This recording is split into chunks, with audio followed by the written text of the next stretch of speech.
students, we are now going to start our physics chapter first, that is rotational dynamics.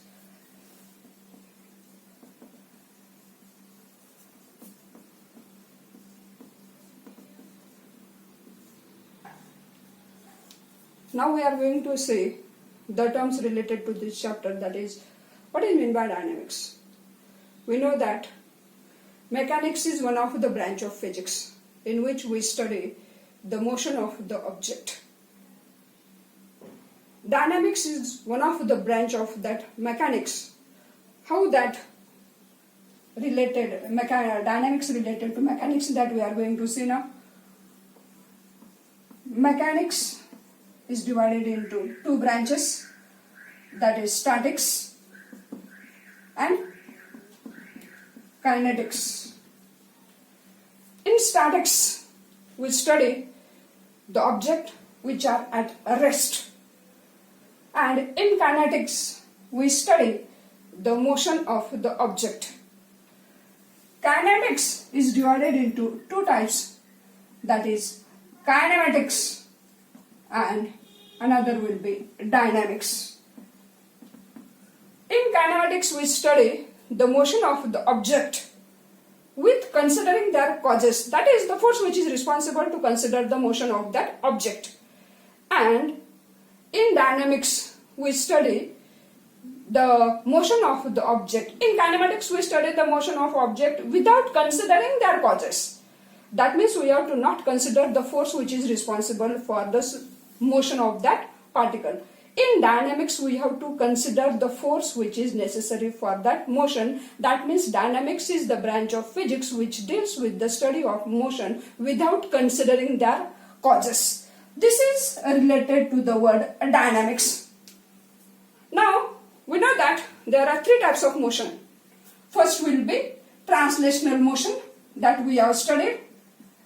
Another will be rotational motion. And third will be a rolling motion. That means now we are familiar with the words rotational dynamics. That is, rotational dynamics means the motion of the object, rotational motion of the object with considering the causes. Now, in this chapter, we are going to see first what is meant by circular motion. We know that motion of the particle along the circumference of the circle, that is called as circular motion. That circular word, that is circular motion, plays a very important role in our everyday life. In our everyday situations, we come across the rotational motion, that is the circular motion of the object or the rigid particles. What do you mean by that rigid body? We have seen the word rigid. What is meant by that rigid? A body whose particles always maintain the same position with respect to one another, whether or not the forces are acting on that body. That means we can say that the shape and size of the body remains constant by the application of the unbalanced force. That means the distance between any two particles of the body remains constant. And when such a rigid body rotates, we can say that different particles of the body revolves in a circle. We can say that this is the circular motion of that particle. This is the center of that circle. We can say that this center of the circle is perpendicular this plane. When a rigid body rotates, then different particles of that body revolves in circle. Centers of all these circles are situated along a straight line, and this straight line is called as axis of rotation. That means when the body performs the rotational motion, every particle performs the circular motion along the axis of rotation. Now we are going to say there are two characteristics of circular motion. Which is the first characteristics? First characteristics is that the circular motion is an accelerated motion. Circular motion is an accelerated motion. That means the velocity of the particle changes. and another will be it is a periodic motion. That means you can say that in case of circular motion, the particle repeats its same path along the same trajectory in equal interval of time. That means the circular motion is accelerated motion as well as it is a periodic motion. And we know that accelerated motion, that means velocity of that particle goes on change. Now here, as we are going to see now, the tangential velocity is also given by the equation. We can say that V is equal to omega into R. This is in vector form. Here, in magnitude of that tangential velocity is given by V is equal to omega into R, where omega is the angular velocity and that angular velocity omega is equal to 2 pi n. And in this case, R means the radius vector. What do you mean by that radius vector? Here, the radius vector, it is also called as the position vector. Suppose this is the particle performing circular motion, and here it is the center of that particle. This is the radius vector. That means a vector drawn from center of a circle to the position of particle, that is called as a radius vector, or it is also called as position vector. Therefore, here as omega is angular velocity and R is the radius vector, that is a vector drawn from center of a circle to the position of the particle, it is also called as the position vector or radius vector. In this case, the direction of angular velocity omega is that can be obtained with the help of a right hand thumb rule. You know that what is your right hand thumb rule? Imagine that here the axis of rotation to be held in your right hand with fingers curled and thumb is outstretched. Here you have to hold like this. That is, here the axis of rotation, we have to write the axis of rotation. In this case, the direction of axis of rotation is in the outward direction. That is, here thumb is directed outwards. That means you can say that the direction of angular velocity that can be obtained with the help of this right hand thumb rule, where we can say that axis of rotation to be held in your right hand with fingers curled and thumb is outstretched. Then this curved finger denotes the sense of rotation, and the thumb denotes the direction of angular velocity omega, which is directed vertically upwards. Here the particle performing anticlockwise direction, in this case you can say that the direction of omega is in this case. Now direction of omega is also here.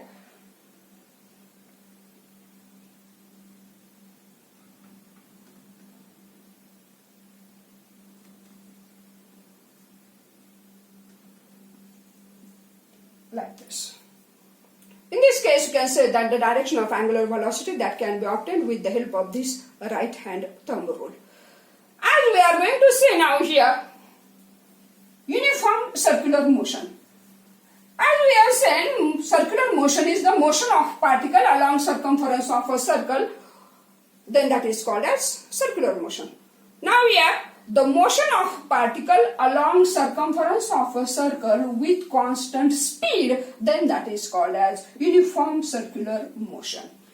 In case of uniform circular motion, the magnitude of velocity remains constant, but the direction of velocity always changes. That means you can say that as the direction of velocity changes, it will be always tangential to the circular path. What do you mean by uniform circular motion?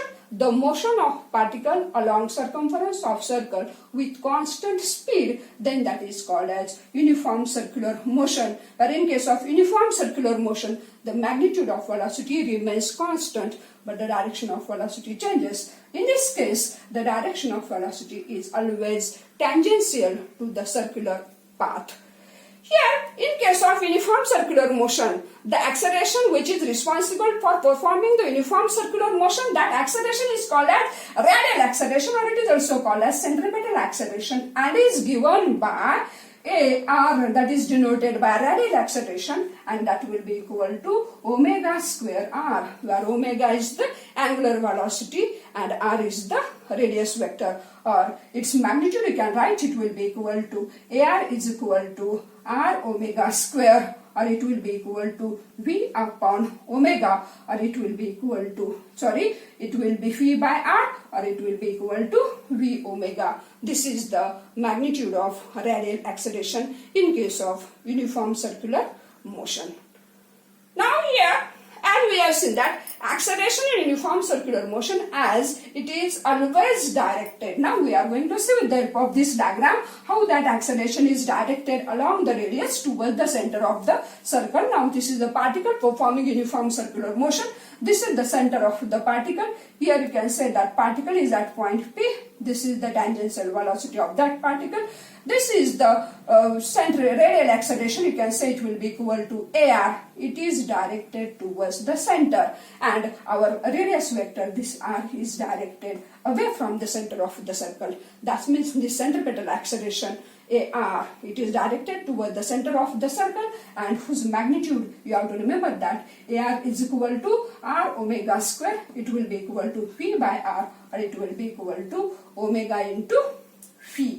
In order to study detail about this radial acceleration, you have to follow the old book of 12th standard. That is here how the acceleration is a centripetal acceleration. That expression is given in that book, and that will be equal to radial acceleration.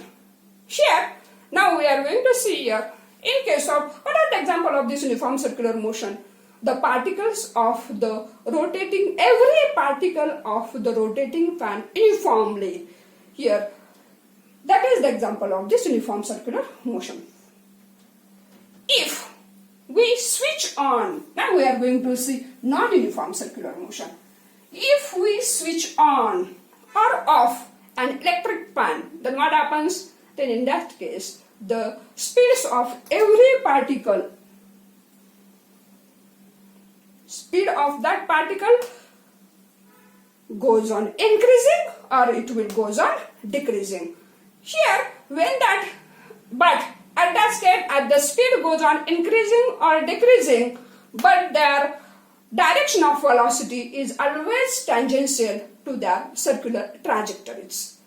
That is, you can say that in case of uniform circular motion, the velocity is still tangential, and therefore there will be the radial acceleration will be still there, but the magnitude, in case of non-uniform circular motion, the magnitude of radial acceleration will not remain constant. In case of uniform circular motion, the magnitude of radial acceleration remains constant, but in non-uniform circular motion, as the particles are still there, here the radial acceleration will be still, because the velocity is always tangential to the circular trajectories, and therefore there will be the radial acceleration will be there, but its magnitude will not remain constant. Here you can say that now we are the acceleration which is responsible. Acceleration responsible for changing the magnitude of velocity, that is along the radius, or it is in the direction of velocity or opposite to the direction of velocity. Hence, that acceleration is the tangential acceleration, or it is called as the tangential acceleration. Here, in case of non-uniform circular motion, as we have seen that the velocity changes, in case of non-uniform circular motion, because of that, its angular velocity will also goes on changing. And you know that angular velocity is the rate of change of velocity, that is called as d theta, that is omega is equal to d theta by dt. That is, as omega changes, therefore that is angular velocity changes, angular acceleration that will also goes on changing, and a rate of change of angular velocity is called as angular acceleration. That is, in case of non-uniform circular motion, as velocity changes, angular velocity also goes on changing, and because of that, the acceleration, rate of change of angular velocity, that is called as angular acceleration. Here, as you can say that in case of this, the particles are still in the In non-uniform circular motion, the particles are in the same plane. Still, they are in the same plane. Therefore, direction of alpha, that is angular acceleration, is along the direction of angular velocity. That means it is directed outwards. Here, the direction of angular velocity and direction of angular acceleration are given. As the speed increases, direction of alpha, that is the angular acceleration, is same as that of angular velocity. But when the speed goes on decreasing, then at that time direction of alpha is opposite to that of omega. That means here speed increases, omega and alpha are in the same direction, and when speed decreases, omega and alpha, that means angular velocity and angular acceleration, they are in the opposite direction. As we can say that angular acceleration alpha remains constant in case of, that is, it is along the axis of rotation. At that time, you can say that the term theta omega, this will also, that will be, that is theta omega, that will also remains constant. And that in order to write the kinematical equations in case of rotational motion, it is very important to write it in vector form. The kinematical equations that are related to translational motion and rotational motion, that are given in this end of this chapter in one of the table, that equations are given, that you have to see. That is the translational kinematical equations we have seen, that is v is equal to u plus at, s is equal to ut plus half at square, v square is equal to u square plus twice of as. Here, while considering the circular motion, we have seen how the analogous terms are related. That is here in case of translational motion, in case of rotational motion. Here you can say that displacement, that is represented by s. Here displacement, angular displacement theta, angular velocity, here velocity v. Here you can say that angular velocity omega, acceleration a. Here acceleration is denoted by alpha. These are the analogous terms related to translational and rotational motion. You have to see the kinematical equations of both of these at the end of this chapter, that is given in your book in one of the table. Now see here, as we have seen that the acceleration in uniform circular motion that we have studied, that is the radial acceleration or centripetal acceleration. Here, that centripetal acceleration, you have to remember this formula is very important for your objective questions for CET, that is A is equal to R omega square, or it will be equal to V square upon R, or it will be equal to V omega. Here, as you can see that V is equal to, as you know that it will be equal to 2 pi R upon T. On the basis of that, you have to write the equation for acceleration A is equal to V square, that means 4 pi square R square upon T square upon R, that means it will be 4 pi square R upon T square. This formula is very important. That means we have substitute here the values of V is equal to 2 pi, you get A is equal to 4 pi square R upon T square. Now we are going to see the what is meant by centripetal force and what is meant by centrifugal force. First we are going to see centripetal force.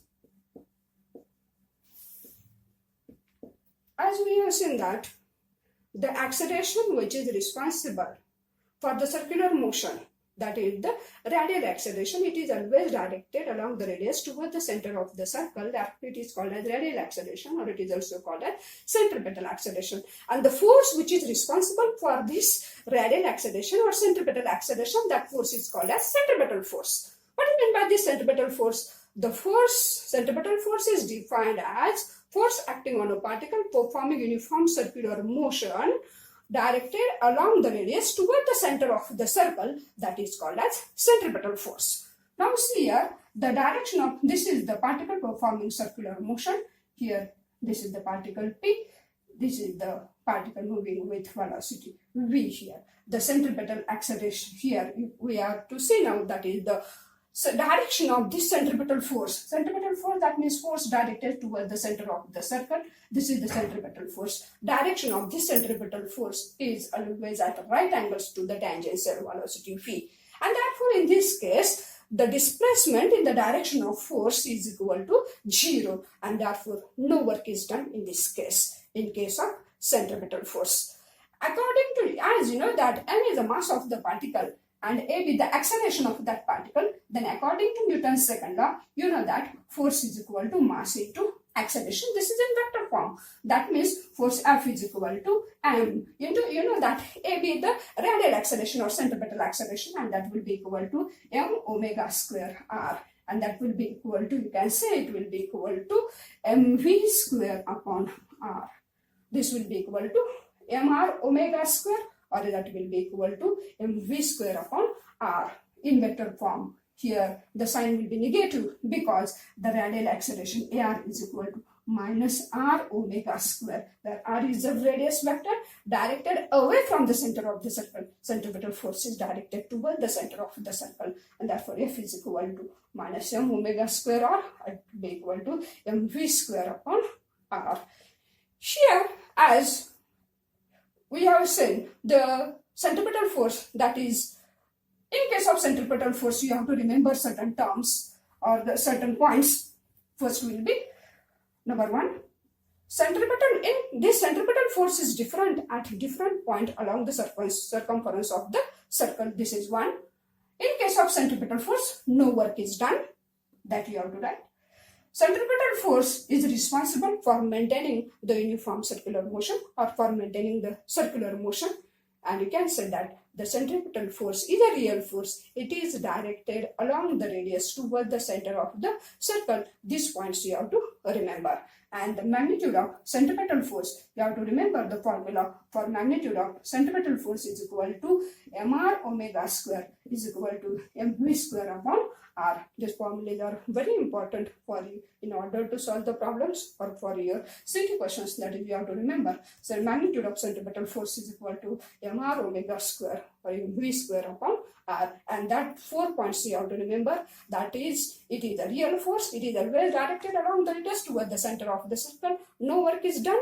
The centripetal force is different at different points, and it is directed along the radius toward the center of the circle. These points you have to remember related to centripetal force. Now here, what are the examples of this centripetal force? We know that if an object is tied to a string and that will in a horizontal circle, then in that case, the horizontal circular motion is provided by the centripetal force due to the tension imparted to the string by the hand. That is the example of this centripetal force. Also, you know that electron revolves in a circular orbit around the earth. That is because of the electrostatic force of attraction between positively charged nucleus and negatively charged electrons. And another example, you know that if the motion of the moon around the earth, that is because of the gravitational force of attraction between earth and the moon. These are the examples of this centripetal force. Now we have to see another force, and that will be centrifugal force. Now, centripetal force and centrifugal force, these are, that is the centripetal force that arises because of the inertial frame of reference. Now, what is meant by frame of reference? A system of coordinate axis with reference to which position or motion of an object is described, that is called as frame of reference. That are two types, inertial frame of reference, non-inertial frame of reference. What do you mean by inertial frame of reference? A system of coordinate axis with reference to which the position or motion of an object is described with respect to the earth, or that takes place with a uniform velocity, remains constant. That is the inertial frame of reference. That here, in case of inertial frame of reference, and accelerated frame of all the Newton's laws of motion that are obeyed in inertial frame of reference, and non-inertial frame of reference, that a frame of reference that is also called as accelerated frame of reference. In order to study this centrifugal force, now visualize we are sitting in a merry-go-round. What happens here? If we are sitting in a merry-go-round, when we are closing our eyes, we feel that we are at rest. But we are not at rest, we are performing the circular motion. Now here, in order to consider that we are at rest at that time, we have to consider the force which is equal in magnitude to that of, equal and opposite to the magnitude to that of the resultant of real force. That means that force is directed away from the center of the circle. That is the force which push out in the outward direction. That is the centrifugal force, that is called as a pseudo force, and that arises because of the acceleration of frame of reference, that is the centrifugal force. Here, in case of this, as we have seen that this centrifugal force is not a real force. It is not a real force. It is a pseudo force. It is also not an imaginary force. When merry-go-round before reaches uniform speed, then at that time the resultant of all the forces, at that time here the force which is directed in the outward, that means outward push is greater than that of the inward push, that means centrifugal force is greater than that of the centripetal force. But when the merry-go-round reaches at uniform speed, then at that time, at that frame of reference, that is the accelerated frame of reference, you can say that resultant of all the forces, centrifugal force in this case, balances the centripetal force. That means resultant of all the forces at that time is equal to 0. That means you can say that here in this case, centrifugal force balances the centripetal force. Here, in case of circular motion, the force equation you can write in two forms. First will be, you can say that real force, first equation will be real force is equal to m omega square r, and second equation will be m omega square r plus summation of all the real force is equal to 0. These two equations you have to remember. In case of circular motion, the force equation you can write in these two forms. This is related to centrifugal force. That means, in short, with the help of this diagram, I can show you how the centripetal and centrifugal force are directed. Here, the circular motion, centripetal force. Here, this is the particle, its velocity. Centripetal force, you can say FCP, it is directed toward the center of the circle, and centrifugal force, F, here it is directed away from the center of the circle. Now, what are the that is how the centrifugal force is a pseudo force that we have seen with the help of the example of merry-go-round. Now, here, what are the examples of this centrifugal force? We know that first example is that if the passenger is sitting in a car, and if that car takes a sudden turn to the right, then passenger in the vehicle experiences to push towards left. And another example, that is because of this pseudo force.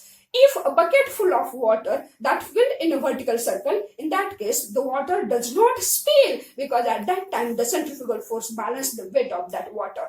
Also, you know that another example is bulging of the earth at the equator and flattened at the poles. That is because of this centrifugal force. In case of washing machine, in order to dry the clothes, the dryer used here, that is the centrifugal force. And in dairy, in order to separate the cream separator, that is based on this centrifugal machine, that is here the example of this centrifugal force. These are the different examples of this centrifugal force.